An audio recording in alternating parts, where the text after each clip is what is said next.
Tad draudzei visā Jūdejā, Galilejā un Samarijā bija miers, un tā auga un dzīvoja tā kunga bijībā, un pilnām baudīja Svētā gara iepriecu.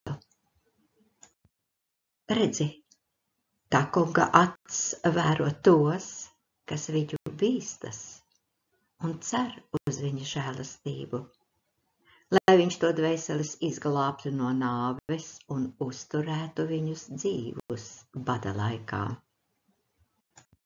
Kas to kungu bīstas, tam pieder drošs cietoksnis, un arī viņa bērni būs tur pasargāti. Tā kunga bijāšana ir dzīvības avots, lai izsargātos no nāves valgiem.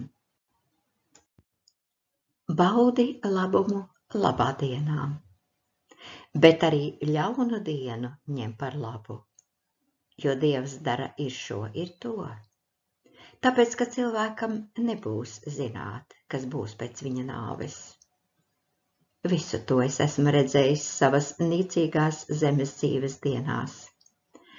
Dažs taisnais aiziet bojā savā taisnībā, bet dažs bezdievīgais, neraugoties uz viņa ļaunumu, piedzīvo garu mūžu. Neesi pārliecīgi taisns un neturi pats sevi par pārliecīgi gudru, jo kāpēc tu gribi pats sev kaitēt?